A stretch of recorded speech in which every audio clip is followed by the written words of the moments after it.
Hi, I'm Michael Janich, and welcome to the Martial Blade Concepts video series. Martial Blade Concepts, or MBC, is a system of personal defense that I developed that focuses on the use of edge weapons. It's drawn from the critical elements and fundamental principles of the Filipino martial arts, elements of the Indonesian martial arts, and other edge weapon systems, but it really focuses on modern self-defense. Now, the logic of the MBC system is described in detail in the first video of this series, Martial Blade Concepts, the enhanced version. If you haven't seen that video, or if it's been a while since you've seen that video, I strongly suggest that you go back and review the information in that video before you attempt anything you see here or in future volumes of this series. The reason for that is that MBC teaches in a very specific fashion, in a very specific order of information.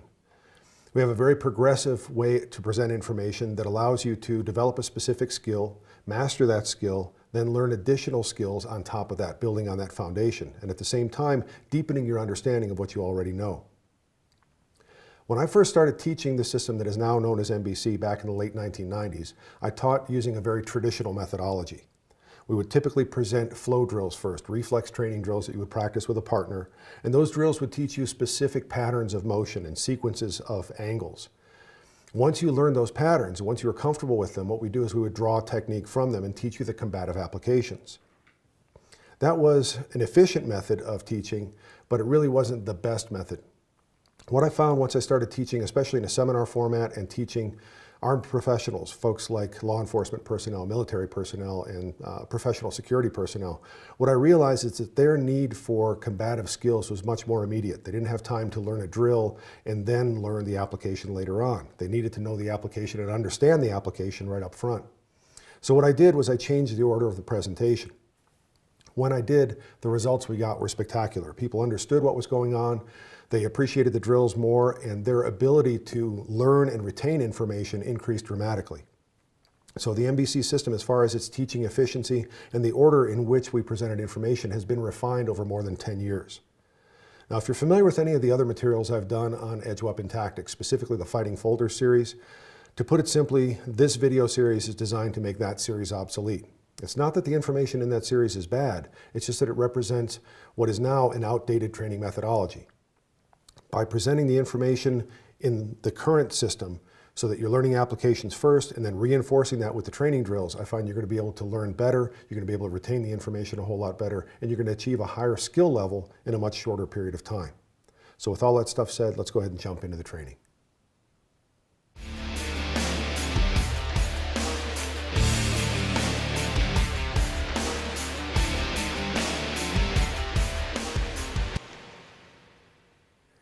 In addition to the critical skills that we introduced in Volume 1 of the MBC series, we also introduced a drill called Hubud.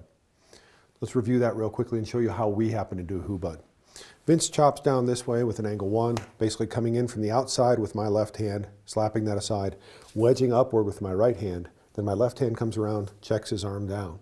At this point, I've got a clean shot at him. He does the same thing. Left, right, left, left, right, left. The real operative part of this is this wedging action right here. This is what's really going to save you because that is the structure. This is the speed, this is the structure that you want.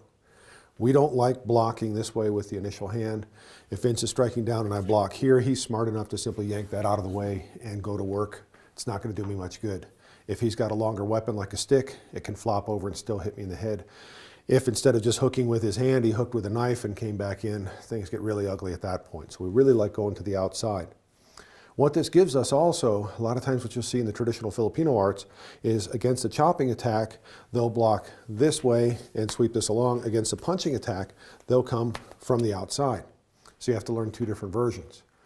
Again, we try to keep it simple. We look at what the real payoff is, which is commonality of technique. We try to do everything from the outside. So when we put this into context with knives, trainer, awesome. What we do is we can use this as a potential defense against a high angle 5. So the angle 5 thrust comes in, I'm paring this aside, I wedge, and since I've got my knife close to Vince, I might as well take advantage of it. As I check his elbow here, I'm going to also draw cut this down. As I come back at Vince, he does the same. Check, and then cut. So what you get is the same basic mechanics. We'll go slow on Vince's side so you can see it. Once he parries that, he wedges here, and then he drags down and draw cuts that. When we talk about draw cut, what you're basically doing is you're creating an index typically with your forearm, and then dragging down until you actually get the cut. So again, he comes in, we get left, right, left, left, right, left. And you notice at the end of that motion, just as the check is coming in, you get that cut.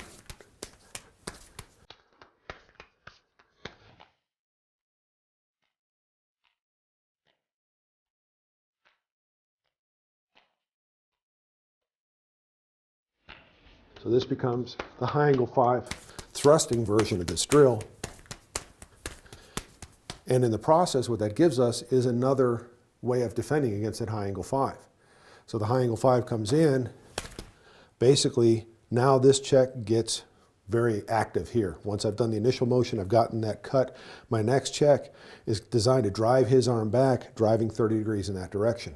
Now I cook off, take that tricep, take it again, and get the mobility kill. So again, he thrusts, boom, get that offline and drive this check in hard. Wham, now I cook off with that tricep cut, come back and pick that up again to make sure he doesn't come back, and then pick up the mobility kill. So what this gives you is another option as far as being able to defend against a high angle 5. Before, what we learned was high angle 5 comes in, we have the crissata, where you can come in this way. We also have the offset crissata this way. You want to be able to move from wherever your hands happen to be. So what you'll find is you start to practice MBC more and more, and especially once you get into the flow drills, the reflex training drills, you're going to find your hands starting in different positions. Live hand might be high, knife hand might be high or low. You'll start to feel the difference, and based on where you are in space, you're going to know instinctively with enough practice where you need to move to be most efficient, and that's really what we're looking at in the practice of all these skills. Also, what this gives us is a defense with a knife against that really evil close range reverse grip stab. And this is something that when you look at actual knife incidents, when you look at actual attacks on the street with impact weapons as well, hammers, tire irons and things of that nature, that close range angle 1 or angle 5 coming in, just trying to bury this right in my neck, bury it in my face, this is very difficult to deal with. Hubud is going to be one of your best choices for this. When we look at this from an empty hand standpoint, Hubud's going to save my life. He's coming in here, bang, this gets him offline. It also can give me immediate control over his elbow. Let's see how we did that. So we deflect here, and now what I'm doing is cupping the elbow from below, grabbing from above, pulling this down, and now at this point I can start playing with other toys. Well, when we look at this as far as the knife is concerned, we can introduce a couple of things here. One is we've talked about stopping power. We've talked about it in general terms as far as the way that we approach it. In general, what we're looking at is cutting the body parts that allow him to be dangerous to us. Physically, essentially crippling his body by cutting the tendons, cutting the muscles that allow him to wield the weapon effectively. The reason for that is that's the way the knife is going to work most effectively. When you look at stopping power with firearms, the ultimate stop with a firearm is basically to target the central nervous system. That's hard to do with a knife. This is one exception to that rule, and it's also something that, like all MBC, you need to only apply when you are legally justified in doing so, because at this point we're really getting into the lethal application of MBC. And this is something that, for lack of a better word, we call apple on a stick. What it comes down to is Vince is trying to kill me up close. He's hitting me with something, trying to thrust that knife into my neck.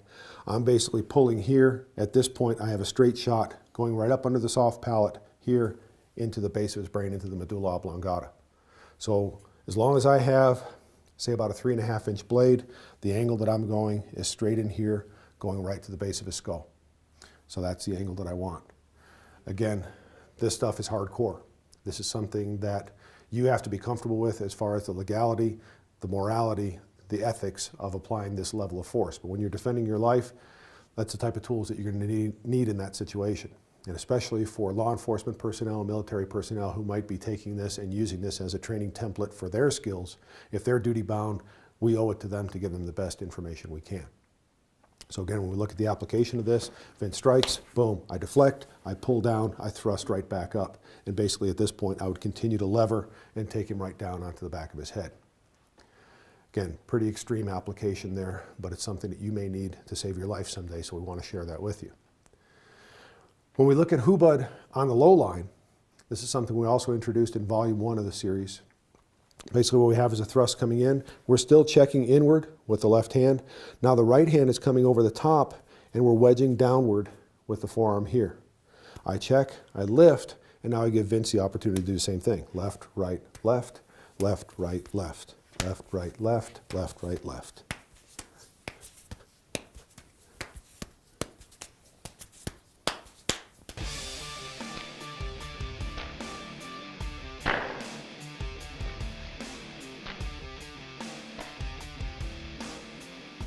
Excellent. So again, you should be familiar with that. If you're not, you can go back and review that from volume 1. This gives us, again, another option as far as defending against that low line. And this is particularly useful if my hands happen to be up high. He sees my hands high and he decides to take the low shot, because that's where my hands are going to have to go. I move from wherever I happen to be at that point in time. So if Vince thrusts low, bang. That's what it's going to look like in more combative speed. Left hand moves first, right hand provides the real structure as far as that deflection. And now what I'm going to do, notice that my knife blade is already pointing at his leg. I'm going to simply lift the elbow here to make sure it doesn't come back, and I'm going to take the cut to that leg. When we look at being able to finish this up, I haven't done anything to really take his arm out of the fight yet. So I'm going to come back and pick up the tricep. In the process, we'll show you another aspect of MBC that hasn't been introduced through video instruction yet, so this will be a first. He thrusts, bang, we lift. There's the cut to the leg. Now typically we'd come back, pick up the tricep here, check, and just to make sure if that leg isn't out of the fight, we really make sure that we dump that cut in with power, achieve the mobility kill, put him down and create distance. The difference that we can introduce here, instead of cutting that tricep, I'm actually going to come up across Vince's eyes. When you think about, again, defending yourself with a knife, you have to be able to articulate the fact that you are in fear for your life. You're in fear of death or grievous bodily injury. That's the only thing that's going to justify you introducing one of these into a fight. At that point, you're applying lethal force. You're trying to keep yourself alive. So you can take the basic mechanics of what we already know and up the ante to hit some other targets that can really pay big dividends in a fight. In this case, what we're doing is taking away the vision. If you can't see, you can't fight. So if I took Vince's vision away, that's going to give me a substantial advantage as far as being able to get away, create distance, and create safety. Now, in training this with a partner, although Vince is wearing glasses, I'm wearing glasses, we're going to be super careful here because these really are not protective glasses. You'd want to work this with goggles on and make sure that you're training safely. So we're just going to go super slow and not do this part too fast. When you train it, make sure you wear proper protective gear. So Vince thrusts, I deflect, work that leg, and now I would come across and cut his eyes here. Take the vision away, still check this, and at this point, with his vision obstructed, he's never going to see this coming. And now I really work that mobility kill. And again, on the mobility kill, what we look at, thrusting in, turning, and downward angle to be able to dump body weight and really get lots of power into that cut. Now when it comes to the cut across the eyes, again, this is something that you need to be ethically and morally comfortable with. You have to be prepared to do this, but again, you're defending your life at this point. Also, don't confuse cutting across the eyes, the actual orbital sockets, with so-called veils of blood. There are people out there who teach, I'm going to cut across the forehead and I'm going to let the blood run into his eyes to take away his vision. I'm not going to wait for anything to happen here. If I'm attacking his eyes, I'm attacking his eyes. I'm not cutting and waiting for the blood to trickle down. Again, don't confuse knife dueling and a lot of the crap that's out there with actual self-defense. If I'm defending my life empty-handed against somebody with a lethal weapon, I'm going to take every opportunity I can to stick a finger in his eye. When it comes to using the knife, it shouldn't be any different. This introduces another level of stopping power to MBC. He can't see, he can't fight. So when it comes to Hubud, we practice Hubud a lot. It's something that allows us to apply our skills empty-handed. It allows us to apply our skills with the knife and gives us other options as far as defenses against the most common attacks. What this is also going to do, if Vince has a weapon and I don't, if I don't finish the fight empty-handed, let's say Vince attacks with that overhead angle again.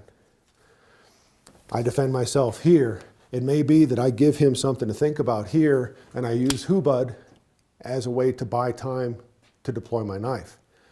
That's something else that you want to look at Hubud for. So what we look at is, let's say that we do a little bit of Hubud drill. We work the drill this way. We're going back and forth. So what we do is we use Hubud to get the energy up a little bit.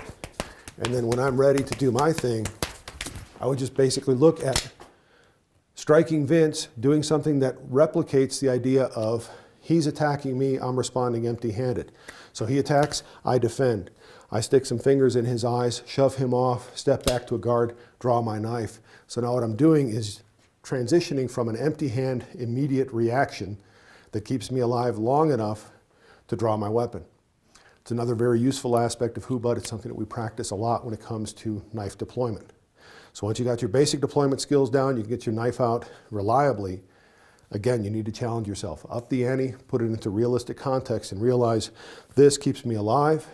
This allows me to finish the fight.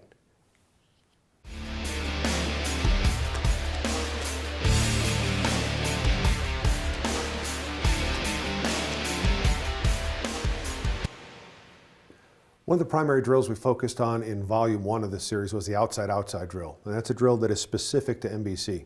Let's review that real quick. So Eric feeds at angle 1, I Serrata that, get to the outside. He comes back angle 2, I meet that to stay to the outside. At this point he goes low, I pass that through, he comes back angle 3, Serrata, angle 4, meet. At this point I'm chambered to feed him, so we get Serrata, meet, pass it through, Serrata, meet, he's back at me, Serrata, meet, pass, Serrata, meet. Okay, so that's the outside-outside drill. Again, if that doesn't look familiar to you, go back and review it from volume 1 of the series. Now, one of the interesting things about this drill, one of the real learning points, is against that angle 2, when I do this and he goes low, passing that through. If you've seen the Counterblade Concepts video or seen any of the Counterblade Concepts material that I've shared before, the passing drill is something that we do quite a bit in there. This is also something you'll find in other Filipino martial arts. You may be familiar with it from other sources. The main thing you want to do on this, once I achieve this index, I'm using the back of my arm. So technically, Eric is on the outside of my arm. Even if he's trying to touch my gut, I can keep him on the outside of my body simply by turning my body through and using the strength of this structure to move that arm across. What this gives us is not only a backup for angle 2, but it starts to introduce this idea of going cross-body and passing it across. And that's something that we can do with either hand, whether we have a weapon or not. Okay, so let's take a look first of all at how we can finish up the application of this passing line and achieve something that we call underarm control. If he throws angle 2, I cut and check here. Now as I pass this through, what I'm going to do is I'm going to collect the elbow from the back. So let's go ahead and do-si-do and show this a little bit clearer from this side. So he throws angle 2, I cut and check. As I pass this through, I'm bringing my hand, my palm, straight to my chest. Okay, so what I want to do is bring this in tight. That's going to give me that control. If I were doing an empty hand passing drill, I would have my other hand ready to go. So if we were here, this hand would be up just in case he decided to climb up this arm and get frisky and try to get me again, so I could pass it back in the other direction. By using the same common technique as far as the application, same common mechanics with the empty hand, we're here, I pass this through, this hand is up and high, I still have that capability if I need it. But as I suck this in, what I also want to look at is the ability to pressure cut. When we pressure cut, first of all, there are two different types of cutting. Ballistic cutting, where my knife is in motion before it makes contact with the target, and pressure cutting, where I achieve contact, apply pressure, and then move laterally down the edge.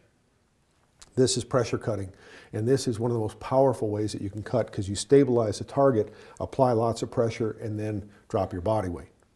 So one more time, we're here, move this through, suck this in tight, and notice I've got the blade pressed right up against his arm here. I apply that pressure, I maintain my straight wrist angle, so I'm applying constant pressure all the way in. I drop my body weight. Now I'm chambered back here, I would thrust in, pressure cut that leg as well. So we put this together a little more fluidly. You can see that that flows together very nicely, being able to pass that through. Well, what I can do with this hand, I can do with this hand.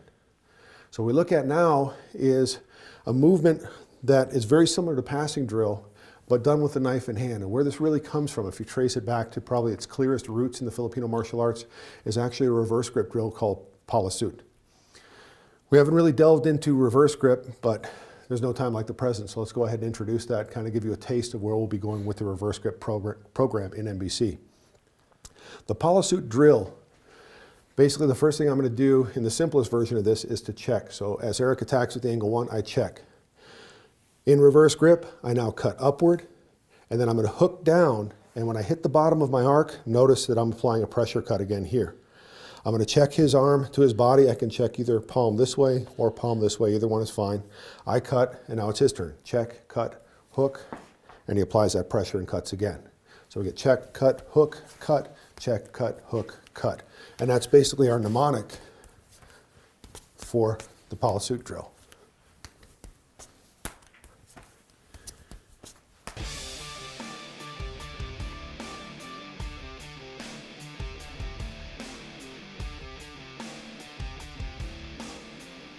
Now once you get into this, notice there I didn't check first. So as Eric came in, I simply hooked. That's also an option. So I can check, cut, and hook.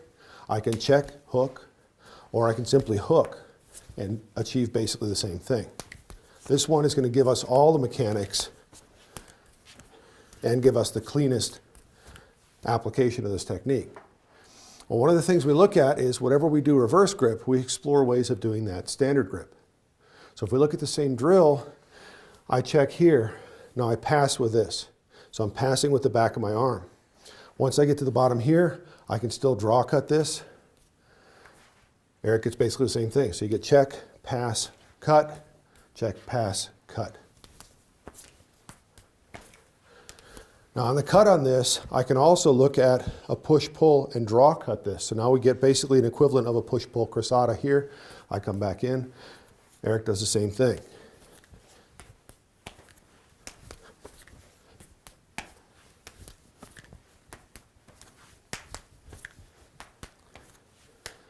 Another way to play this drill, Eric attacks, I pass this through, I work the leg, come back and take the tricep. Now it's his turn. So he passes it, go ahead and take the leg and tricep. Again, he strikes here, I pass. Once I've got this pinned, comma cut here, take the tricep, back to him. Comma cut, tricep, beautiful.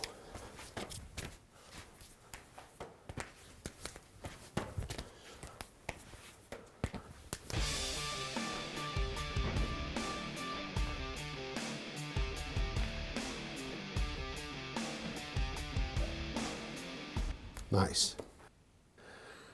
Now by understanding the Polysuit drill, the great thing about it is you not only have a method now to be able to develop those mechanics and get in lots of repetitions, just like any other flow drill, getting the reps in and then upping that intensity is what allows you to really develop usable skill. But the drills themselves, especially the one going low to the leg, that teaches you the application of this technique. So let's say Eric attacks. I may come in and simply pivot this way, pass this through, pin here, cut the leg, come back and pick up that arm again.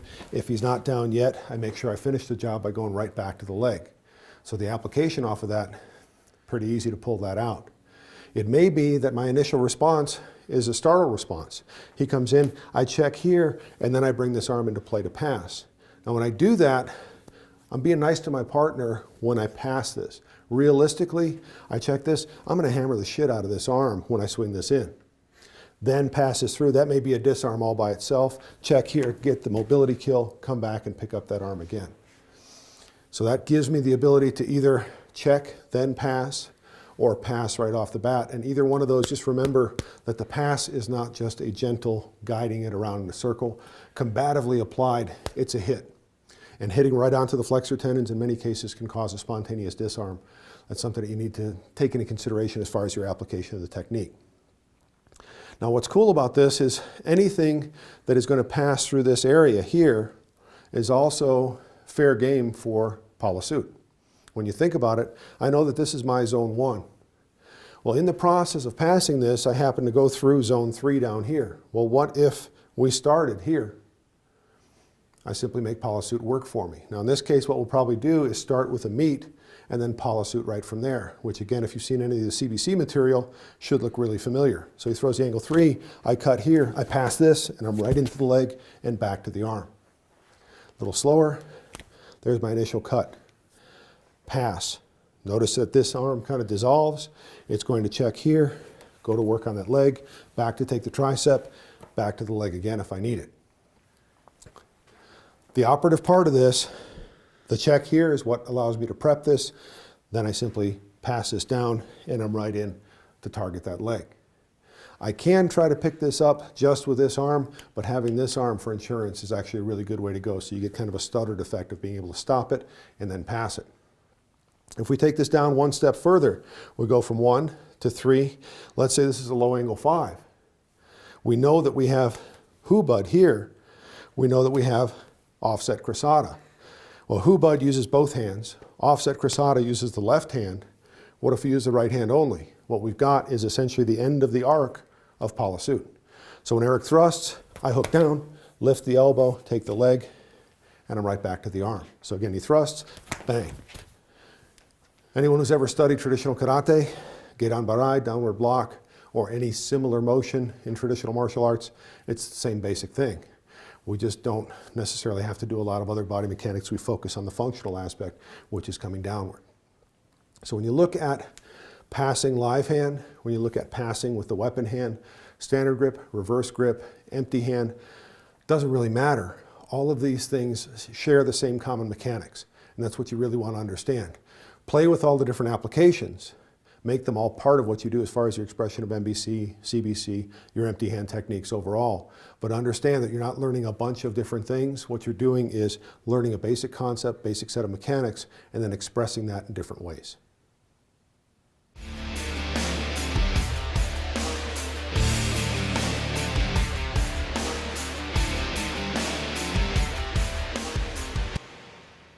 One of the things we believe in very strongly in MBC is looking at the actual threats that are out there on the street. We analyze video whenever possible of actual violent attacks and try to figure out how our skills match up. This is unlike a lot of traditional martial arts where they say, well, you need to attack me this way so I can do this technique. Everything that we do is designed to deal with reality the best way that we know how. Now, when you look at the MBC system, especially everything you've seen thus far, we're focused on a right-hand bias. And that's the way MBC is built. That's the way most Filipino martial arts are built. They assume that you're right-handed. And that's 90+ % of the people out there. When you look at the attacks that typically happen on the street, they're going to be gross motor skill attacks primarily from a right-handed attacker. Statistically, that is what's going to happen most. But that doesn't mean that lefties don't exist. It doesn't mean that lefty attackers don't exist. But in dealing with those, what we need to do is try to rely on the skills we already have rather than trying to do the mirror image of everything we've got. Let's see how this works and see some of the limitations of how to approach lefties from a traditional right-handed perspective and then show you how we do it. So let's say that Vince gives me a right-handed angle 2. We know that what we'd like to do against a right-handed angle 2 is cut and check here. That would be our meat.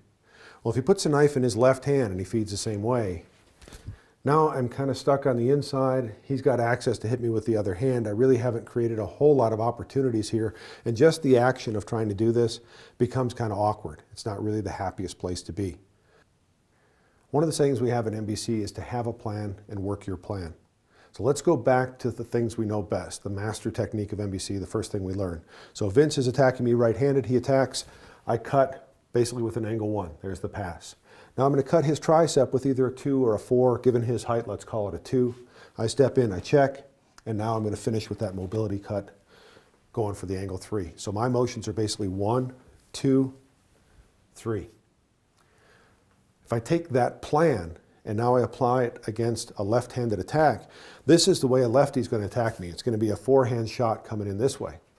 So what I'm going to do is use the same pattern of motion, but apply it against this attack. So when Vince attacks, I'm getting out of the way, cutting the back of his hand. So essentially I'm using a follow. What was against the right hand, a pass, against the left is a follow, but it's the exact same motion as far as I'm concerned. Again, he attacks, I cut. My next shot, angle 2, still takes that tricep. But now my check, instead of driving 30 degrees that way, I'm checking with this hand, driving 30 degrees that way instead. That's what's going to keep him from coming back at me. And again, what I'm achieving is the same principle, a strut that is allowing me to use body structure and skeletal structure to keep him back. Now, once I finish this cut here, I don't have a quadricep to play with.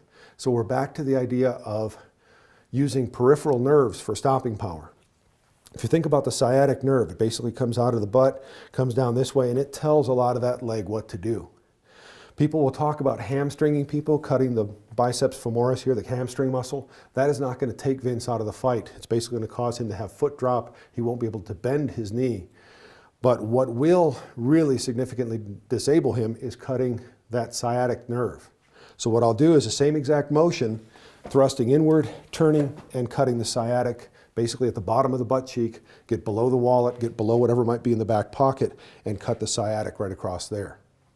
So what we're doing is cutting the nerve that allows the brain to tell the leg what to do. Let's take a look at this again. So he attacks, we lean back, we cut and check here. Again, this check is driving here. I'm still chambered for that angle 3. I would thrust, turn, and power through that sciatic. If that didn't finish him, notice the turn of my body. This is where I might bring some of my unarmed skills into play, like a knee and a stomp, to be able to finish and achieve that mobility kill. So what I can do is use the same pattern of motion to be able to achieve that. I can also deconstruct this technique if necessary. Let's say that I can't chase his hand with my angle 1. No problem. He attacks, I evade, I cut and check here. So I'm jumping in on the second motion, I'm chambered here, step in, drive hard, work that sciatic. I achieve the same basic thing. I simply evaded on the first motion and didn't do the first cut. So a lot of the principles we've talked about as far as deconstructing, the same master technique we've already learned in NBC, all that stuff still applies. So by using that master technique, we can deal with a high left-handed forehand attack. It's still an angle 2 from our perspective, but we need to look at the mechanics of what it actually is. Well, what works high line works low line. All we have to think about is fingers down, blade down. So Vince is attacking with a low left-handed forehand. As far as I'm concerned, this is an angle 4. Okay, again, the numbering is just a matter of convenience. What's really important here is use what I already know, use the master technique. So the idea of coming in and cutting behind this, cut and check, expose that sciatic, thrust, and cut, that's what I'm really looking for. Now again, chasing his arm forehand to forehand, I might be able to catch it. But one of the great things about low line is all I have to do is hollow out and I still have pretty good access to his upper arm. So what I can look at is he throws that shot, I hollow out, I cut the tricep twice, check the back of it here, and then work that sciatic. And again, from here, I still have knees, stomps, all kinds of other stuff to make sure I achieve that mobility kill. So since I'm not cutting the quad that is going to support weight, I may need to embellish on that a little bit if the sciatic itself is not enough. Fortunately, I have the tools and skills to do that. So basically what we're doing against the left-handed forehands, which again are angles 2 and 4, we're applying follows. We also have the ability to jump in on the second shot. Just as we did on the high line, we could do that on the low line. So Vince takes that shot, I simply hollow out, I look for the reference point, cut and check, and again, work the sciatic. Same thing applies. Now, the great thing about this, I'm on the outside. So if I think about that reference, if I'm dealing with left-handed backhand attacks, which are still going to be angle 1 and angle 3 as far as I'm concerned, I already know what I need to do based on what I just did, which is I want to make sure I stay here. The concept of getting to the outside, staying to the outside. So when Vince throws that lefty angle 1, I cut and check, I drive, and work the sciatic. Pretty simple. What's the difference between a 1 and 3? Not enough for me to be concerned about because it looks the same as far as my reference point. He throws the angle 3 lefty, I cut and check, and I work the sciatic. The trick here is being more preemptive. When I see the back of this arm, again, it becomes a reference point. I know that I want to cut this and shut it down, not allow it to come toward me. The more that I drive this, the more I shove it 30 degrees in that direction, the more exposure I'm going to get for working that sciatic nerve and achieving that mobility kill. Now, one of the tough parts of dealing with left-handed attacks is when you start looking at angle 5s. If we look at a low angle 5, what we're actually going to do is kind of go back to some of the counterblade concepts material. If you're not familiar with this, we're going to go through it pretty quickly. We're not going to try to reteach it here. If you haven't seen this, I strongly recommend you go back and take a look at it. Let's go back and put it in the right hand. The primary defense that we use against a low angle 5 is what we call a split X. Vince thrusts, I hollow out, and what I'm doing is I'm blocking with both arms. The backs of both arms, when you look at it from the top, it's an X. When you look at it from the side, you can see the split between those two.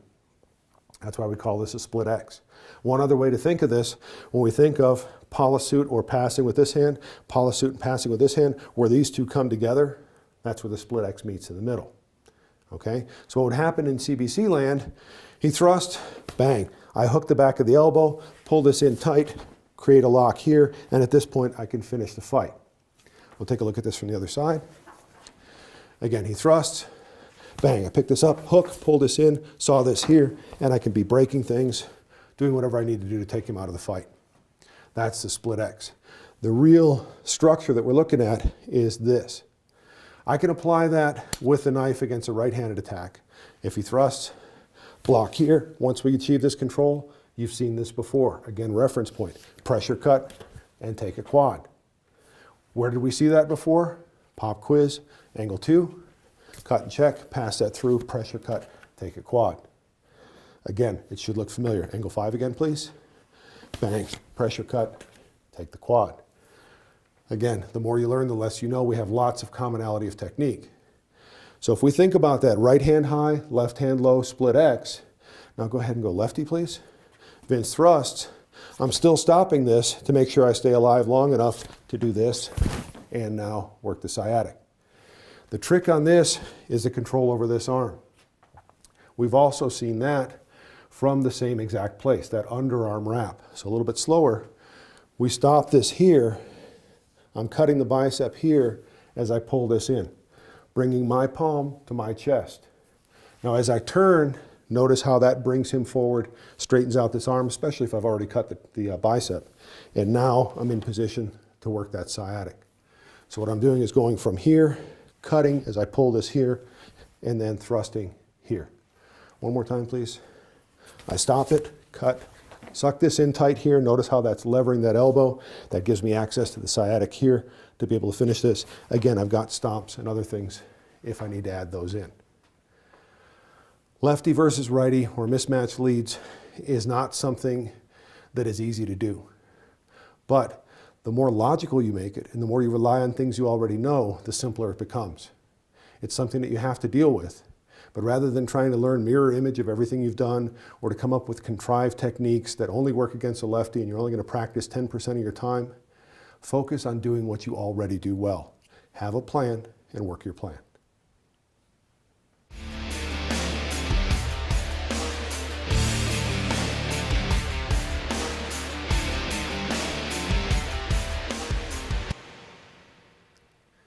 Now, since I started teaching MBC publicly, I've gotten a lot of requests from armed security personnel, law enforcement officers, military personnel, private security folks. And typically, if they train knife at all, it's a very small component of what they do. Most of their focus is on firearms application, some empty hand, and they also want to have some knife. So typically what they're looking for is really a crash course. Even the basic critical skills of MBC sometimes are too much for them. Now, in exploring the possibilities for that, and also in exploring our cane technique, if you've seen martial cane concepts, you know what we're talking about. Looking at kind of a one-size-fits-all, one technique that you can learn and apply. This goes back to my training in Serrata, Eskrima. It's called de Cuerdas. Serrata actually came from the de Cuerdas system. Angel Cabales, the founder of Serrata, learned it from his instructor, Felicimo Dizon. When we talk about de Cuerdas, what you're basically looking at with stick is gripping the stick and then bracing it with the back of your hand. And typically you'll have about one fist separation here. And what you've got is now something that is both a platform to strike from and also a very universal guard. This becomes almost like a front sight. You simply turn into anything that's coming at you. So if Eric strikes me with an angle 1, I'm basically kind of snapping this out to shut this down. I can now control his hand and basically go to work. Again, we would work with stick the same way we work with knife, which is take away his ability to wield the weapon. So again, he would strike, and we basically control. Notice I'm controlling the hand. I would break the ulna here, take this out of the fight, take the elbow out of the fight, and then look at taking his shin to be able to achieve the mobility kill. If you were striking angle 2, bang, blocking here. Same basic deal as far as taking that hand out of the fight, taking the shin out of the fight to be able to achieve mobility kill. The operative thing here is not fighting with stick, it's understanding the basics of this de Cuerdas platform. So if we take the sticks out of the equation now, and we go back to knife, what we look at is I can achieve the same basic thing, as long, of course, as I have a single-edged knife, nothing with a sharpened false edge. You try with those, it's very self-correcting. You'll kind of realize the error of your ways very quickly. But what we've got is the ability to kind of draw everything into center line and now have kind of a one-size-fits-all type of application. So against an angle 1, as it comes in, what I'm looking at is actually driving in to the base of the bicep here. The reason I want that is because once I pressure cut this, I'm going to wrap over the top of the elbow. My cut follows through just like the pressure cuts that I would normally do against the upper arm. I would be chambered for the cut to the quad. Let's do-si-do and show it from this side. So again, air comes in, I'm stopping it here, basically pressure cutting through, maintaining pressure with my palm as I drag the blade through, suck this in here, and then I work the quad. If it was an angle 3, I basically wouldn't even acknowledge the difference between the two because I simply stop it here, pressure cut, suck this in, and work it the same way. If it was an angle 2, bang, again here, pressure cut, push the arm away, work the leg. And angle 4, same deal. I'm basically driving this in, stopping it here, pressure cut, and working it this way. What this gives you is kind of a basic application that you can use really out of the box against just about anything. It's something that we add to the rest of what we do. You may say, well, why do we have the rest of the system if that's so simple and so straightforward? Because what this requires is that ability to dive in and be preemptive. You're not always going to have that option. You're not always going to have the ability to have the knife out and be in a guard position before bad things start to happen. So we need to have the other skills because typically if we can stack this much stuff in our favor, then typically we would be using other means to get out of that situation, being as avoidant as possible so we don't have to fight our way out of it. But what we can do also is kind of split the difference with this stuff. What I mean by that is if you don't have the pure de cuerdas guard position and you're not working from that specific place, what do you have that's a little more spontaneous? Well, one of the things, if you've seen our Practical Unarmed Combative series, anytime that we're dealing with either a punch or a knife attack, doesn't matter, one of the basic techniques we teach is what we call a shoulder stop. When you look at the instinct of people, if you get up on YouTube and take a look at street fights, a lot of times you'll see people doing this kind of thing instinctively, trying to hold people back, hoping their arms are longer than the other guy so they don't get hit. Well, that instinct of driving your arms out is very similar to what we would do with de cuerdas. When it comes to the empty hand application and angle 1 or something comes in, we would simply suck this in tight and now we'd go to work with all of our hits. When we put this back into context with the knife, let's go ahead and do-si-do again, please. When we put this into context with the knife, as a spontaneous reaction, what we get is what we call punch and cut. I'm still going to be checking with this hand, I'm still going to be extending with this hand, but what I'm going to do is use the fist that is below the knife as the stop for that shoulder stop. So the angle 1 comes in, bang, I'm basically hitting here. Now as I suck this in, I reach over the top, suck this under my armpit to achieve that control. This also helps roll the juicy part of the arm out. I pressure cut that, and I work the quad. So again, the attack comes in, stop it, suck it in as I pressure cut, and I work the leg. Against the angle 3, again, same deal. Stop it here, suck that in as I pressure cut, and I work the quad. So with the punch and cut, what I get is that ability to shut things down kind of preemptively, but it's a little more free-flowing because my hands are flying a little more instinctively as opposed to a very consciously learned martial arts technique. Against an angle 2, same deal. I see that coming, I punch and cut. Now the trick here is make sure that I have separation between my hands to shut this down. Ideally, my cut is going to take it right at the base of the tricep and tricep tendon here. Cut, drive, and work right through. So again, he goes to attack, bang, shut that down, and work the quad. Again, against an angle 4, really just kind of ignore the fact that it's a low line because I'm working with the upper arm that I still have access to in the same way. So he throws the angle 4, I just adapt my hands to whatever I need, cut, and then work it that way. So the punch and cut shares a lot of common traits with the meat. When we look at the meat with the back of the hand, angle 1 please, cut and check here. Little more learned technique, using the back of the arm to check with. We know we have the plus sign working for us. If that isn't working for you, or if instinct simply takes over, one of the things we also emphasize is understand and accept your instinct and use it as a foundation for training. In this case, if human beings are hardwired to do this, let's acknowledge that, and if it happens, you have a technique that's based on that. The angle 1 comes in, I shut it down, pressure cut, suck this in, get the mobility kill, and I can translate that instinct into a very useful technique. Whether it's de cuerdas or punch and cut, it's something you need to add to your MBC arsenal.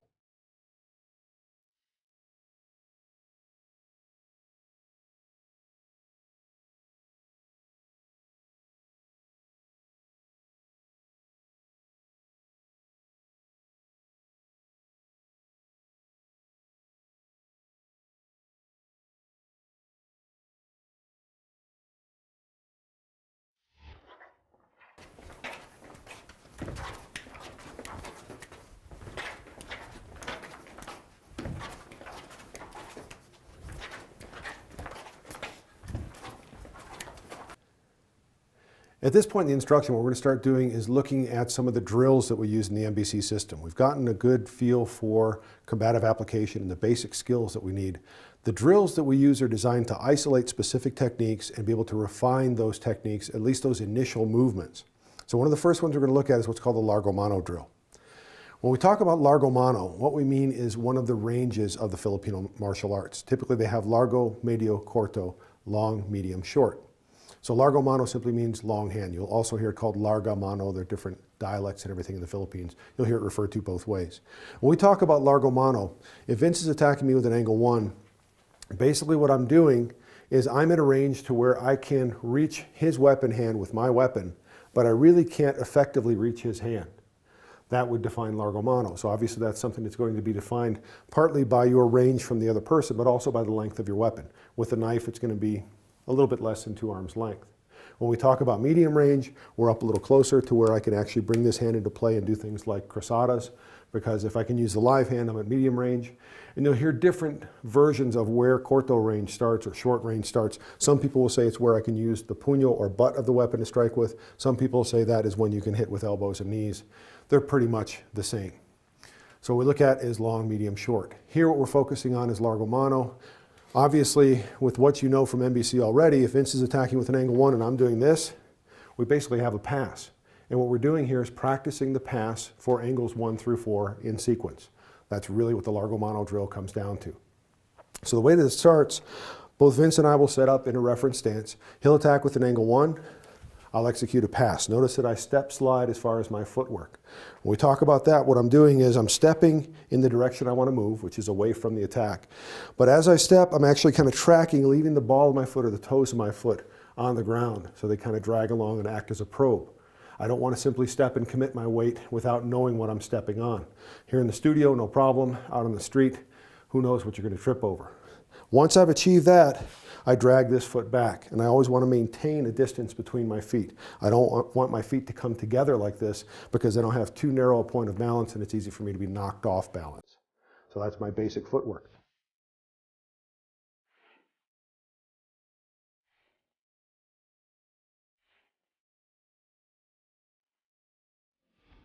We pretty much know that already from our knowledge of the pass, but it's really going to come into play. We really get to refine that as part of this drill. So again, Vince attacks angle 1, pass. Now what he's going to do is he's going to move forward, same thing, step slide. He closes the distance, throws angle 2. I cut with an angle 2, pass.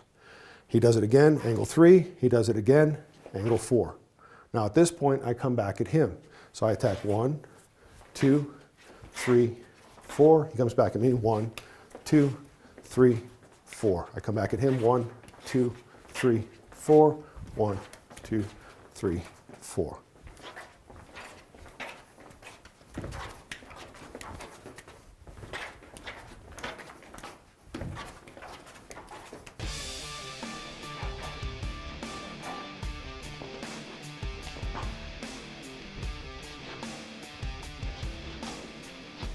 Excellent. That's the basic Largo Mono drill. And what you're really learning there is how to do the pass, how to cut and basically snipe at that hand and try to achieve that defanging the snake. This by itself is a critical skill in MBC. Because again, if you do this right, especially if you can catch 1s and 3s and catch those flexor tendons or the muscles of the forearm, what that allows you to do is to cut deeply enough, take away the grip on the weapon, and essentially your problems are over at that point.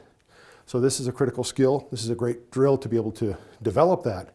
And in the process, you're also developing a feel for distance appreciation, and you're starting to add footwork into the mix of what you do. That brings up another important point as far as MBC is concerned. People say, you guys don't really do footwork. Yes, we do. But we learn everything flat-footed first. The reason for that is people are going to attack you when conditions most favor them. They'll often attack when you are in confined quarters and you have no room to move. And there are so many martial arts, so many self-defense systems who say, well, I have to move out of the way, I have to do this.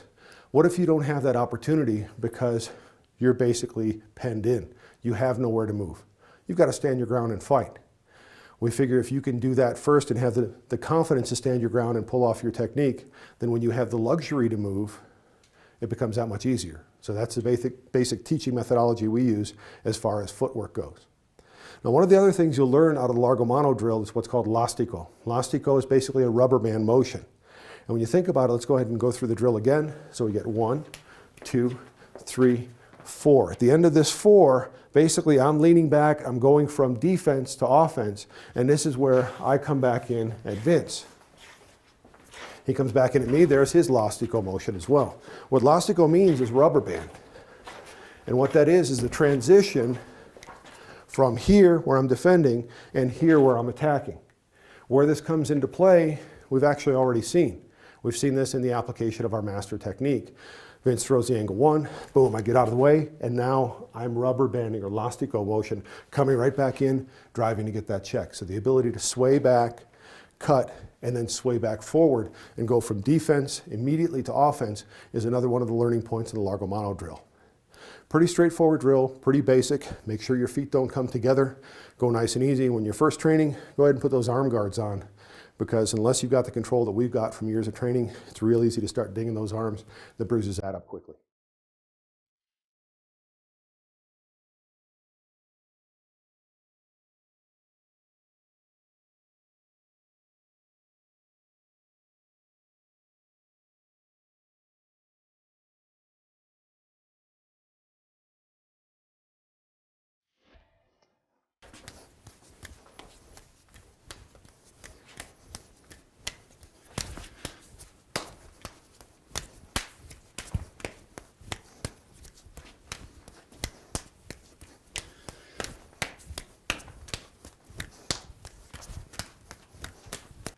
The next drill I like to look at is what we call the 6-count drill. I picked this up from modern Arnis during my study of that. You'll see it in other Filipino martial arts as well. Sometimes you'll hear it called by different names, including the small box drill. What's going to happen with this, I'll go ahead and attack Eric first. I'll attack with an angle 1. He's going to cut and check with a meet for that angle 1. He did a proper meet, which means that he follows through. He's now chambered near his left hip. He's going to throw an angle 4 from there. I'm checking, and here's my push-pull cruzada. So I draw back just like that. Let's take a look at that again. So I throw the angle 1, cut and check. He throws the angle 4, and I push-pull cruzada. So what we've got is a counter for counter type of thing that we're setting up here. So we're going to go from attack to defend as we flow through this. Those are the two basic motions, and we'll both end up doing those, but we need to connect them in some way. So what we're going to do is we go from angle 1 to the angle 4, push-pull. And one of the things that we emphasize here by using this push-pull cruzada, notice that I've stopped his hand before he crosses center line. This actually helps him do the next motion. As I throw an overhead, he's going to raise the blade, raise that wedging forearm, and he's going to do an opening cruzada to peel the hands apart. Let's do that one more time. So we have angle 1, push-pull for the 4.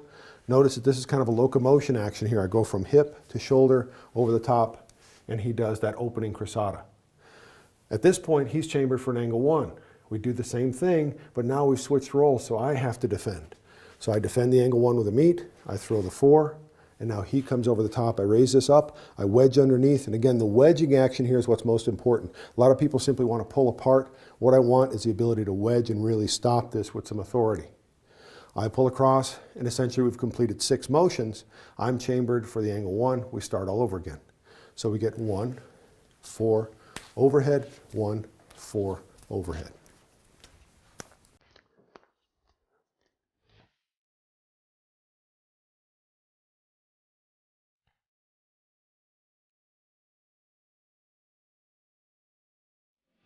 This is the basic version of the 6-count drill. We slow it down again, 1, 4. Now one of the things here, if you forget what's going on or if your partner forgets, one of the things you can do to help them is actually give them a little lift on this arm, kind of cue them as far as what they need to do next. That's in the basic version. And when we check here with this push-pull cruzada, we're trying to keep that hand from crossing center line. Once you start to get familiar with the 6-count drill, you get into the actual flow of it. This is something that you can scale up and really start rocking on. You don't want to get lost in the drill itself. You don't want to just do repetitions for doing repetition's sake. You want to know what you're doing with the drill. And you also want to start adding more unpredictable elements into this. The way we look at the drills is not so much specific defense. We look at the sequence of angles.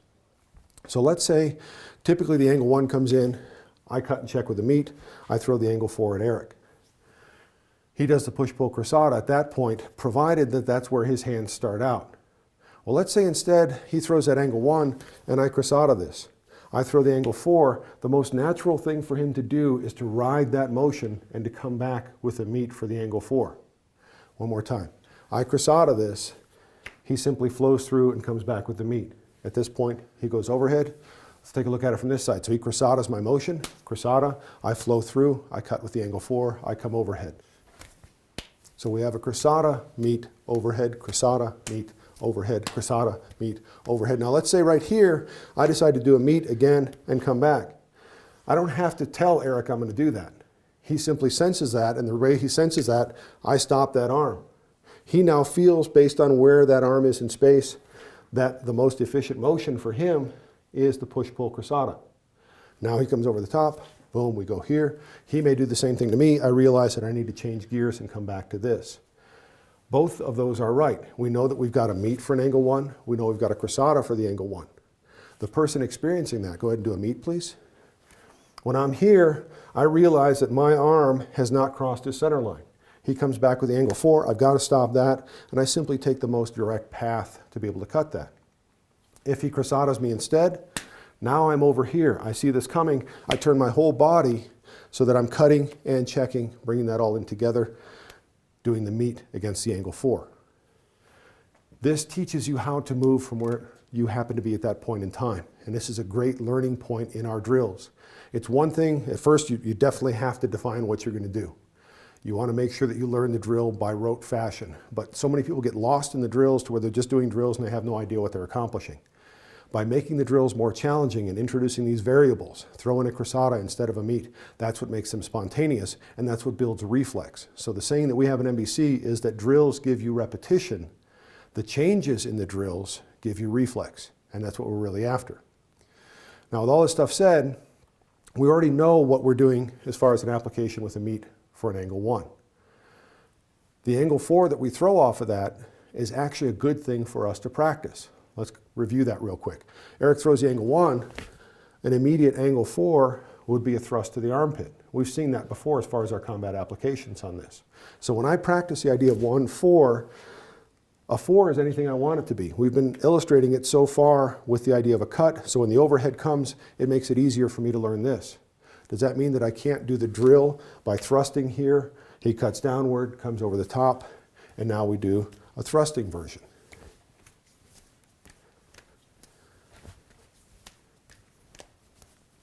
All I'm doing is changing my hand position to emphasize the thrust. And again, what that represents, the angle 1 comes in, boom, there's that thrust to the armpit. We cut through the bicep, cut the quad. And now what we've done is practice the initial 2 movements of a valid combative application. That's where the drills really shine. They allow us to get in lots of repetitions and to do it in a scalable fashion where we can really rock and move and challenge each other to keep up with that pace. Now, the one that we haven't really looked at as far as application is the overhead. When the overhead comes, we typically go from there to the angle 1. Well, we know an angle 1 is basically anything in this 90 degrees as far as our expression of it. So what we look at is the overhead comes, I'm going to go for a straight downward shot. So we do the opening cruzada, the roof block as it's sometimes called, wedging through here. Once I've cut, I grab the wrist here, and I'm going to come down and cut right through that bicep, take that arm out of the fight. That leaves me chambered at my hip. I drive forward, and I cut the quad. Again, slowly, roof, cut, and work the quad. A little quicker. You can see how that flows very quickly. And again, that's something that comes right out of the drill. That initial motion of overhead to the 1 can easily be adapted to that. By doing the drill, getting lots and lots of repetitions of that, I'm burning in, although there's technically no such thing as muscle memory, the more you do something, the stronger the synapses become that allow you to do that motion comfortably. So what you get is what's often called familiar task transfer. You do something over and over again, you get better at it. If you want to call it muscle memory, fine. Doesn't really matter what you call it. But the more you practice and the more you challenge yourself in practice, the better off you're going to be and the better reflexes you're going to have in a fight.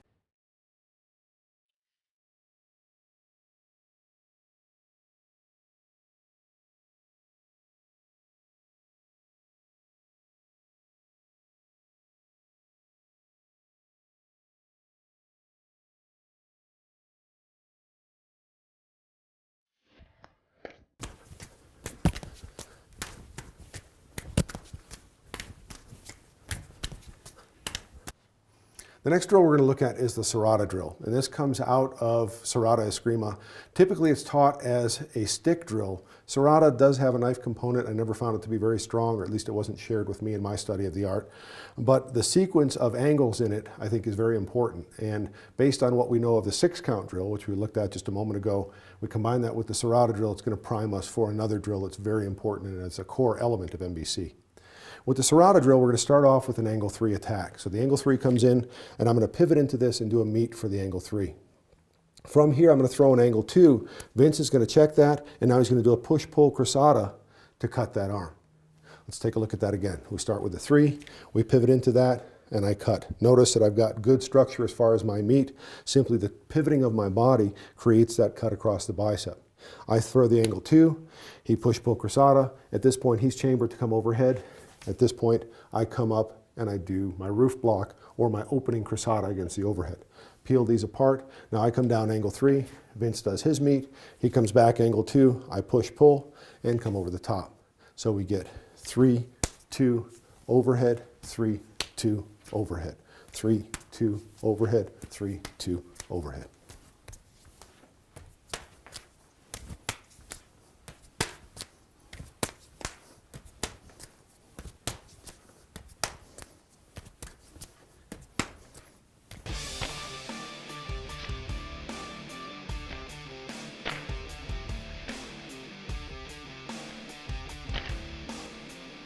Excellent. That's the basic motion of the Serrata drill. Again, it's a reciprocal drill. Attack, defend, attack, defend. Now we already know, as far as our application of the meet for the angle 3, we've already seen what we do with that. This drill reinforces that. Let's see how. So the angle 3 comes in, there's the meet. My next motion is an angle 2. Now in the traditional version of this, I'm thrusting toward Vince's throat. It's inconsistent with where we want to go with MBC. Doesn't really provide stopping power, although it does provide lethality. But what we do is we take the concept of the angle 2, we cut the bicep, rotate, center up on him, and now I've got good control over that arm, and then I can simply go in and finish and cut the leg. Typically what you'll find in all of these drills, the first 2 motions, the initial defense, and then the counter to that, are the things that support our applications. So again, the angle 3 comes in, I pivot back. So the 3-2 motion, one more time, is what gives us the real critical function on that. By practicing that over and over and over again in the context of the Serrata drill, I get really good at that and the body mechanics that power it. I simply add the collection, that underarm wrap on the arm, and I've got really good functional technique. Now one of the other things that we get off of this is the idea of the push-pull crosata, and in the context of this drill, the sequence of angles that we're playing with. Let's say we start from the top, I attack Vince with the angle 3, he throws the angle 2, I push pull, I come over the top, there's his roof block. So what we've got is push pull followed by an overhead. What does that overhead represent?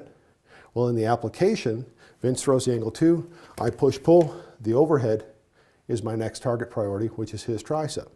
So again, he's coming in here. Remember on the push-pull, I'm driving this forward, pushing this into the edge and cutting here, which keeps his arm at length or a distance for me, so that now when I come with that overhead, it's perfectly positioned for me to cook off with power and cut that tricep. If we add the mobility kill into that, he comes in, push-pull, cut, and then simply ride that cut down, chamber for the angle 3, and finish the leg that way. Now again, as you learn this drill, what you want to do is learn it in the basic sense first. So as the angle 3 comes in, we start with the meet, Vince does the push-pull crosata, and then the overhead is going to be that opening crosata or the roof block. Once you get used to that, we can also mix in elements of crosata. So let's say that that initial attack comes in, and I crosata that instead. I forced Vince across his center line. When I throw the angle 2, the most logical thing for him to do is to pivot with both arms, make that a meet for the angle 2, that chambers him for the overhead, we come over the top. Same thing, I throw the angle 3, he crosatas me, I simply flow through, make that a meet for the angle 2, I come over the top. So you get crosata, meet, opening crosata, meet, opening crosata.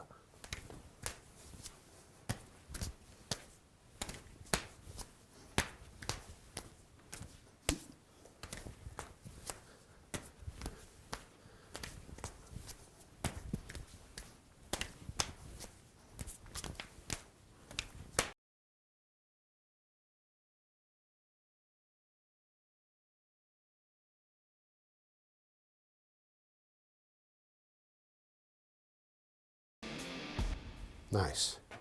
And again, as you get more and more into it, you understand that version of it. You practice it in exactly that way. Crissata, meet, and then the roof block. Then you go back to the idea of meet, push, pull, crissata, and the roof block. Then, training with your partner, you start to mix and match. This is where we approach what we call our 50-50 concept. This is the same thing we looked at in the 6 count. Is it a meet? Is it a crissata? He doesn't know yet, nor do I when I feed that angle 1, or in this case, an angle 3. What that gives you is that element of spontaneity, that element of unpredictability. There's only 2 possibilities, hence the 50-50 concept. But what it does is it defines, again, if I throw an angle 3 at Vince and he doesn't meet, am I stuck on the outside of center line where push-pull is going to make the most sense and be the most efficient? Or is he going to crissata me, in which case I cross center line and I have to roll back and do that as a meet? Which one is it? I don't know yet. That's the beauty of it, because it gives me spontaneous reflex. It gives the drill unpredictability. So rather than just going through the motions, as many people say these drills are just a rote drill, they're not. Not when done properly, not when done the NBC way.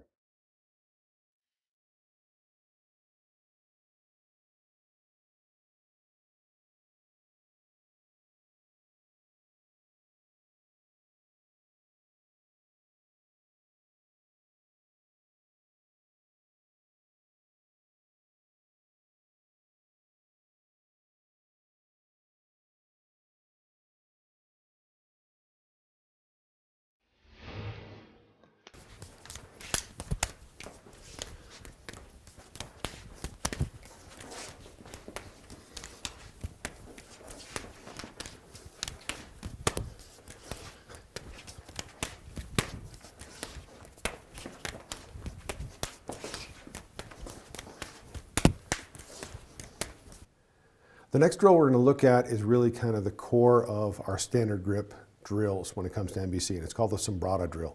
My understanding is Sombrata means to shadow.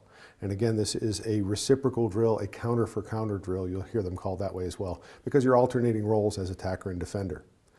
Now, we already know that we have the 6 count drill. So if I attack Eric, angle 1, angle 4, then we go overhead, he comes back at me, 1, 4, overhead, 1, 4, overhead, 1, 4, overhead, 1, 4.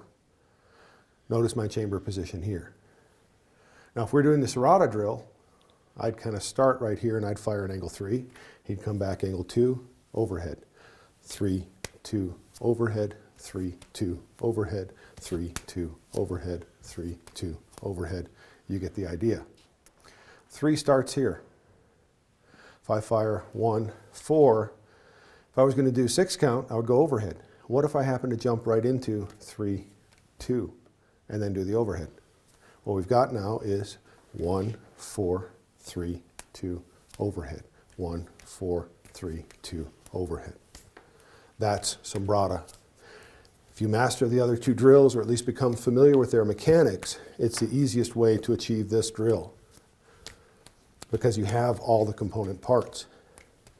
It also gives you an insight into what we call the chess game, which is your ability in the midst of this thing. Let's say that I decided pop quiz for Eric and I throw an overhead. He happened to Hubud his way out of that. That's fine too. It's another way to connect the drills. He could have gone into 6 count. He could have gone into Serrata. The thing is, he didn't miss a beat. I changed. He flowed with it. That's an introduction to what we call the chess game. That's the unpredictable aspect of the drills.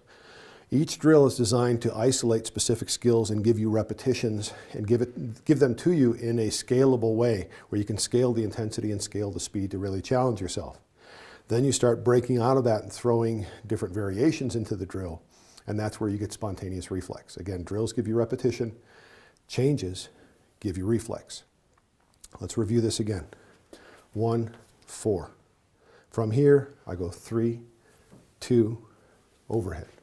1, 4, 3, 2, overhead. 1, 4, 3, 2, overhead.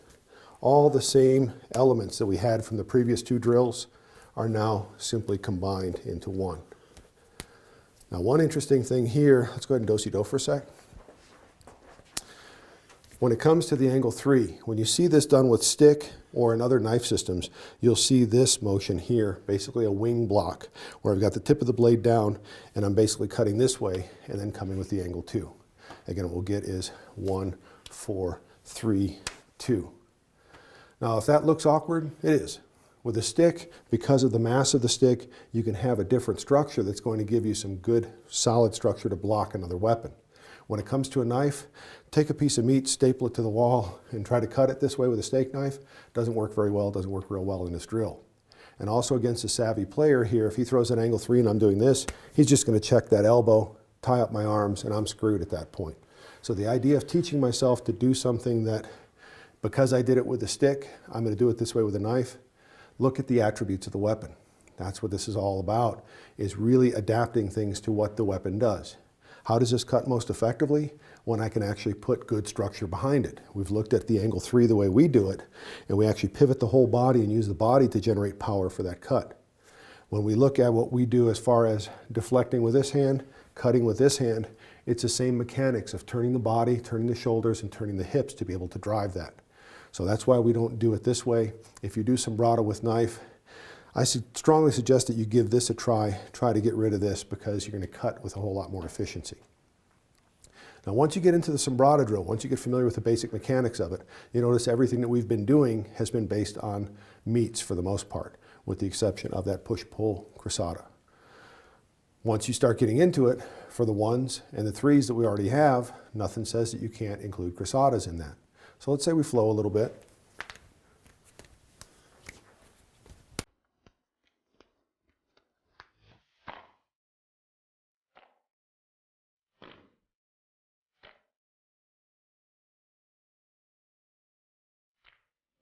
Threw in a couple cruzadas there just to keep Eric on his toes.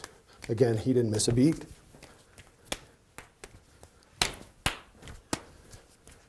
So what you see is on those 1s and 3s, instead of doing a meat every time, you mix in the cruzada.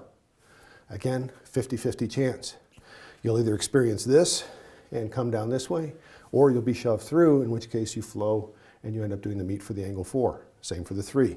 I experience a hard stop here, push, pull.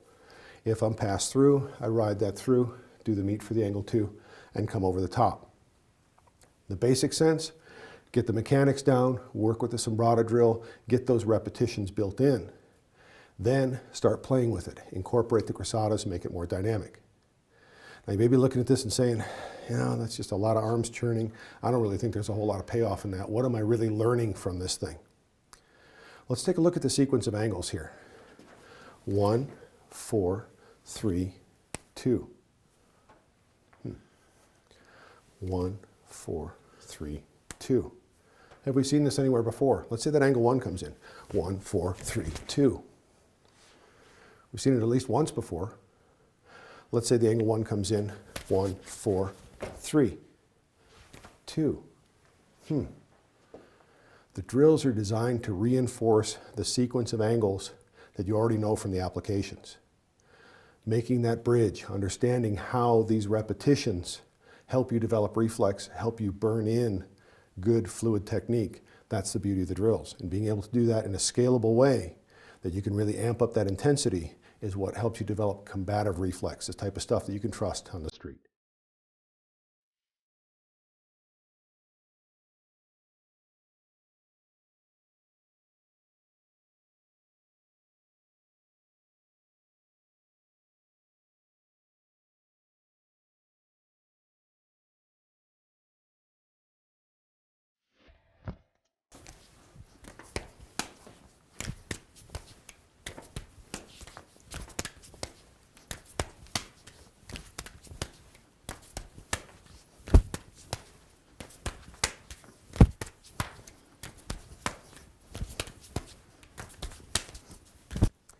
The next drill we're going to look at is Punyo Sombrata. We've already got the Sombrata drill. There are elements of this that are similar to the Sombrata drill, elements of this that are also similar to the Serrata drill that we learned earlier. So you should see a lot of common ground here. The main thing we're going to be learning out of this, and the primary learning point that you want to get out of this, is the idea for an overhead attack.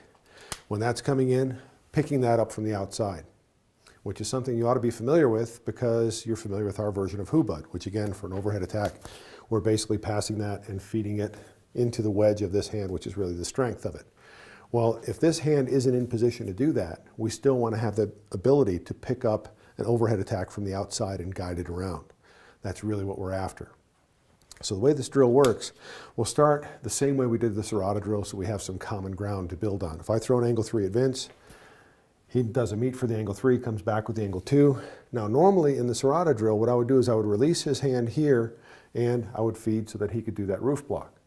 No problem. This is where, again, the energy that we give each other and how we manipulate our partner is going to determine what he does based on what he feels. That's part of that chess game again.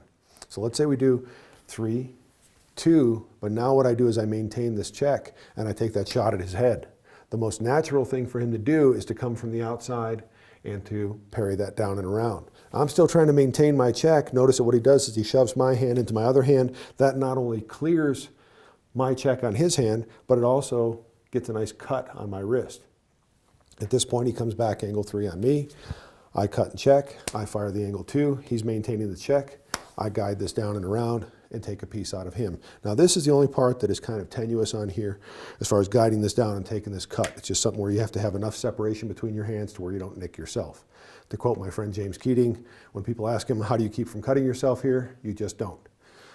Wise advice, okay? So from here I cut, come back angle 3, 2, overhead, he guides it down and around, 3, 2, overhead, guides it down and around.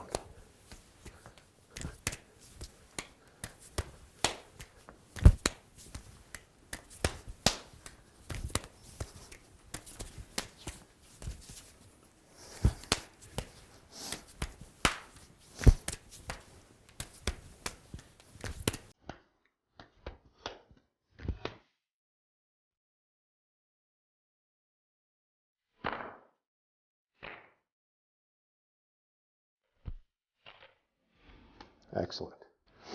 So again, the primary thing you're learning here is that ability to guide that down and around. What this is going to give us is also a feed into some other things. If we look at the applications for this drill, that's where we'll start to see those things come into play. And it also allows us to go back and again, find some common ground with what we already know. Build on current knowledge and understanding. When we're doing the guide down here, whether we cut this or not doesn't really matter. That's not important. What we're doing from here is throwing an angle 3. What's our most popular angle 3? What's our favorite shot? Cutting that quad. We know that's a mobility kill. So let's say that, let's review the idea of an angle 2, meet for the angle 2, passing that, and collecting it on this side. Remember that? Let's do-si-do and show that again. So the angle 2 to come in, we've looked before at the idea of passing this through, pressure cut here, and then cut that quad. Well, let's say that since we're passing through zone 2, zone 4, on our way over here to collect this, that we simply start with the overhead. So now that comes through here, I stir that down and around, pass it to here, and cut. I can do it with the pressure cut.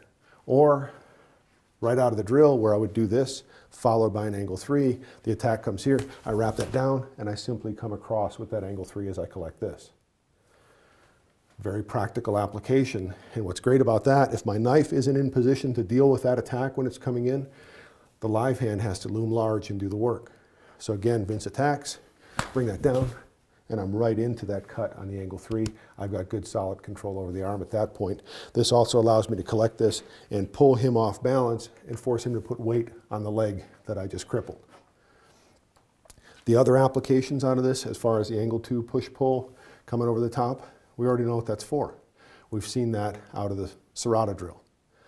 With this, again, picking up this hand is what we're really after. So now let's take a look at how we transition in drills and how we can challenge ourselves based on what we already know. Let's go ahead and review the Sombrata drill and show you how to essentially prompt your partner to jump into Punyo Sombrata. So if we go along, 1, 4, 3, 2, overhead, 1, 4, 3, 2, overhead. There's our basic Sombrata.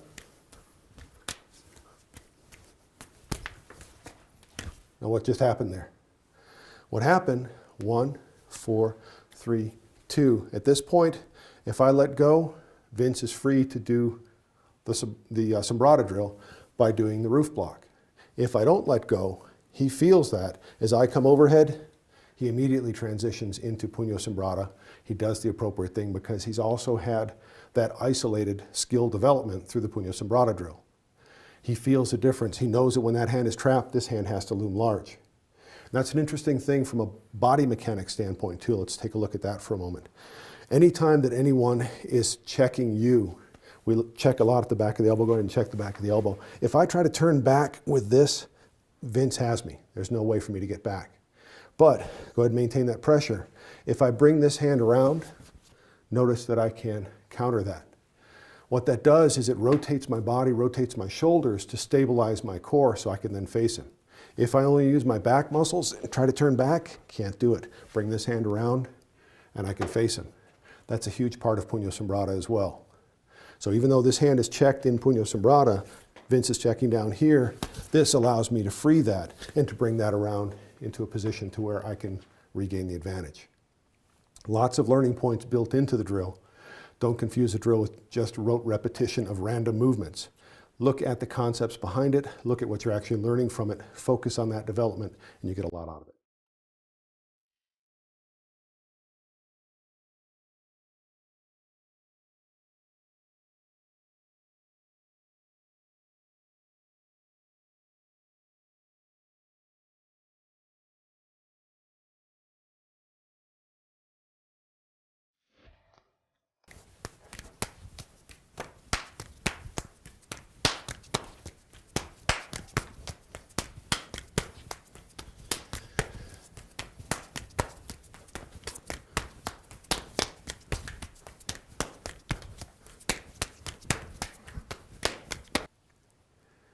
The next drill we're going to look at is one that I actually picked up from Lightning Scientific Arnis as a stick drill, and it's called the speed drill. I adapted that to MBC knife to kind of fill in some of the blanks as far as what I considered vulnerabilities based on the other drills we practiced. For example, if we're doing sombrata, let's say I feed Eric an angle 1, when he comes back angle 4, I get used to always dealing with an angle 4. I may not be as ready to deal with, say, an angle 2 coming back at me this way. That leaves a vulnerability. So we always try to plug those holes and come up with a drill that allows us to develop that reflex. So between going from the angle 4 to the angle 2, we also practice our motion of going fingers up, fingers down, being able to respond accordingly. So with the speed drill, what we're going to do, I attack with an angle 1, Eric cuts and checks with a meat. He's thrusting toward the side of my neck here, I check. Here we're going to rely on some things we already know, which is basically push, pull, cruzada. I come over the top, he's already prepped to do that roof block. He comes back angle 1, I cut and check, I thrust here, he push, pull, cruzada, he comes back over the top, and I roof block.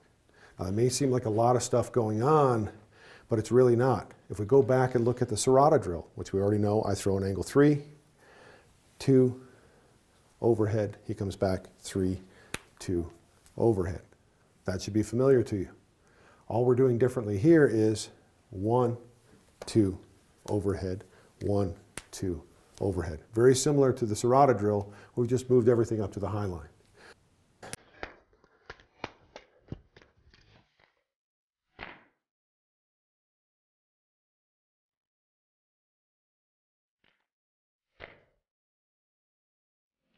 You get a great drill that gives you nice hand speed and the ability to flow against all angles on the high line, overhead, angle 1, and angle 2. Now this drill, when you look at it a little bit deeper, and especially when you look at it from the traditional Filipino applications, there's some cool things that you can learn out of this as well, although not all of them are really relevant to MBC because of our targeting system. When we look at the idea of the angle 1 here, thrusting here, there's the check. At this point, Eric does his push-pull, he comes over the top. Notice the rotation of my hand to be able to achieve that roof block. So I'm basically here, here, and then I rotate to do this. Well, that rotation is a comma cut. We already know that. We typically practice that on the angle 3 and then the comma cut across the quad. It also applies with a 2 or a 4 and then rolling so that we go palm down to cut across.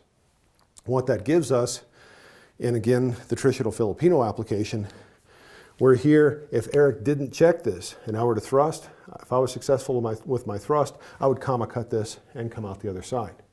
Again, for our purposes, it's really not relevant. When we start getting into some of the improvised weapon applications of what we do, we borrow heavily from this type of lethal force application to be able to amp things up with less capable weapons.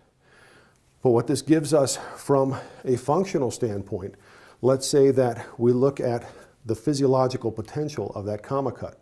and we go back to the idea that Eric does check my hand. So we're here, he checks this, I use this to clear. I get that hand out of the way, and maybe now I look at the Serrata against that bicep. So again, he comes in here, I thrust, I clear this, and then take the Serrata against the bicep. So the motion we're getting out of this is the clearing line instead. There's a lot of good physiology and a good physiological potential built into this. You just have to realize what the capabilities are. So when you look at this motion, there's a lot of good stuff there.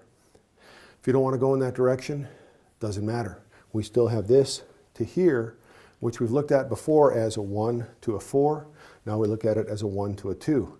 Eric attacks, bang, right into that armpit here. Let's take a look at that from the other side. So again, he attacks. This is armpit here.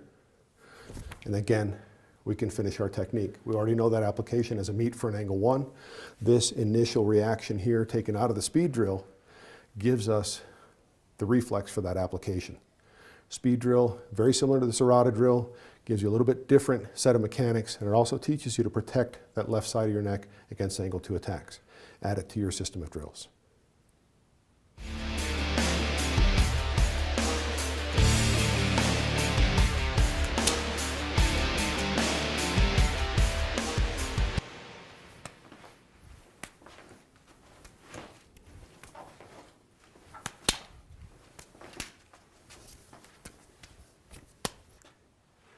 The next drill we're going to look at is a drill that is specific to NBC. I call it the pendulum drill. And what this is designed to do is to create a framework that allows you to practice your knife deployment skills. We're going to be looking at it here with a folding knife, which is primarily what we carry. You can do it with a fixed blade as well, but it really shines when you do it with a folder. The way we're going to start this off is by first defending empty-handed. We're starting off with the knife in the pocket, and Vince is going to attack with an overhead strike. So when he attacks, I'm picking this up from the outside using the same type of parry that we would use in the Punyo Sombrata drill, the same initial motion we use in our Hubud drill. And at the same time, I'm stepping back with my right foot. I want to blade my weapon side back. This also allows me, as Kelly McCann would say, to open the gate and create a little bit of distance as I do this. So again, Vince strikes, I respond by stepping back this way. Now what I'm going to do is step forward and strike Vince the same way. So my right foot comes forward, I strike at him, and now he opens the gate and steps back. He comes back and strikes at me again. This time when he strikes, I'm going to draw my knife as I step back. So I'm combining the motion of deflecting here with the draw of the knife. Once I have the knife in hand, still closed, I'm going to practice using this as an impact weapon. So I step forward, strike at Vince again. He draws his knife. He comes back. Now there's my opening. I come back at him with the open knife. He comes back in, and I pick that up. We flow into whatever drill we happen to want to do at that point. So let's take a look at that again. What we've got is the flow. You notice the pendulum name comes from stepping back, stepping forward. You also hear this referred to in the Filipino martial arts as floating foot, the idea of floating this foot back and forward again. You'll see that in some systems such as Kali Illustrissimo. So again, Vince strikes, I step back, I strike at him, he strikes again, I draw, I strike at him, he draws, I open, he opens, and we begin our flow and go into, in this case, Sombrata. Now once you get the basics down in that methodical step-by-step forward, back, what you want to do is start challenging yourself to do things sooner. What I mean by that is Vince strikes, I parry, I step back, and I draw my knife. I strike at him, he draws his knife. I open, he opens, and again we can flow into whatever drill we want to do. So what I did was I skipped the initial empty hand strike and I went straight to my draw stroke.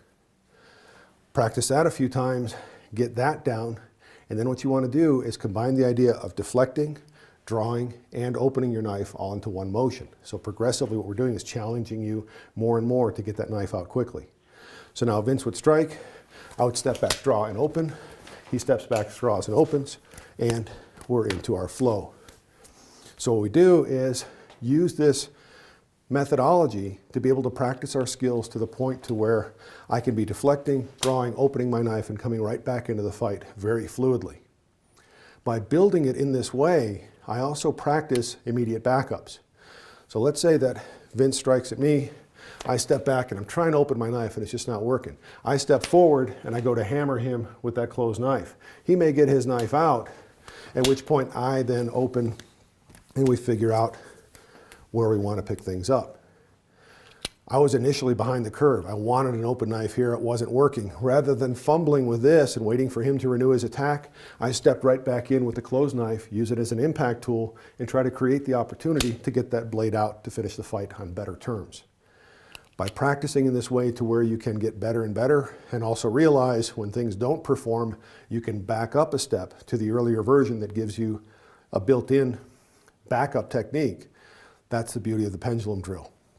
Practice it back and forth, challenge your ability to get your knife out quickly, because that's one of the things that's missing from many traditional knife arts. It is a big part of MBC.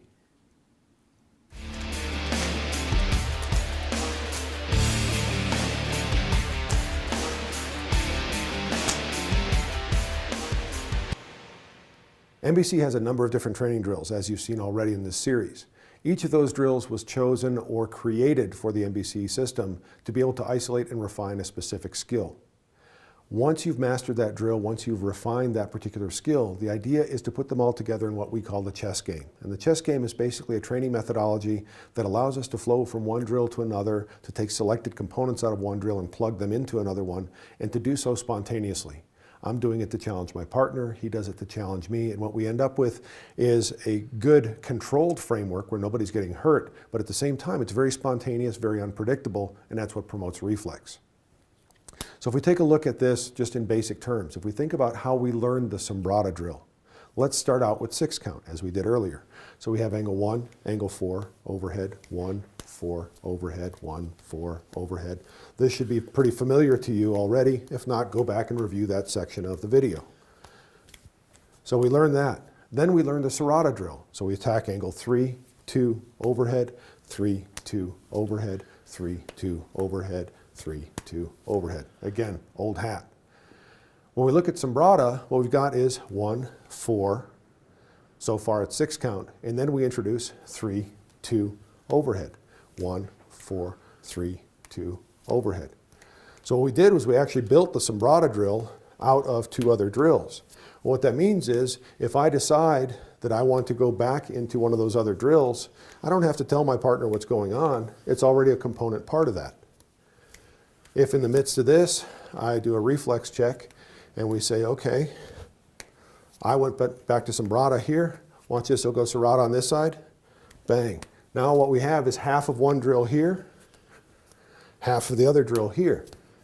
Sombrata on this side, Serrata on this side. What you can do is mix and match. That's the whole goal of this. You want to get to the point to where things start to become spontaneous. And the way to understand that is by looking at the angles. If you flow chart these things out, like with Sombrata, we have 1, 4, 3, 2, overhead. Okay. If I've flow charted that out as far as the sequence of angles, all I have to look at is what other drills share those same angles. And can I use that as a jumping off point to jump into that drill?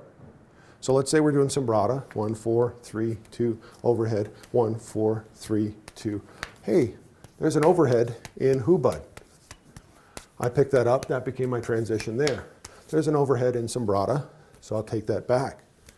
What else has an overhead? Punyo Sombrata. I don't want to do that one anymore. Eric does. I kind of forced him to, actually. So now I'm doing Sombrata on this side. He's doing Punyo Sombrata on that side. You can see how just with a little bit of imagination, just with a little bit of spontaneity, and most importantly, an open mind, you can really make this into a dynamic chess game.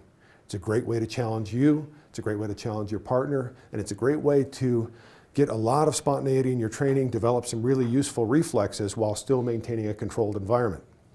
A lot of people think the only way to validate this stuff is to go force on force.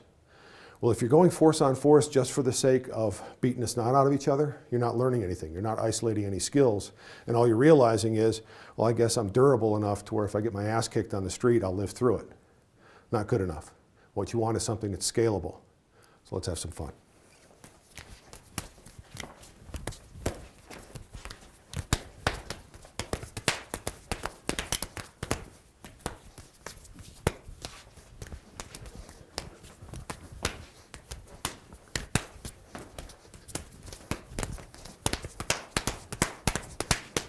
Excellent. Totally spontaneous, high speed, challenging each other. I'm not telling Eric what I'm doing. He's not telling me what he's doing. You get to rock and you have to flow with it. You develop it to the point to where your reactions are that spontaneous, you're going to have good skills to use on the street. One of the sayings I have in Martial Blade Concepts is you don't have to fight like me, you just have to fight well. I hope you enjoyed this video, and I hope you're able to draw things from it that are going to add to your skill set. So if you ever have to fight, you'll fight well. Train hard and stay safe.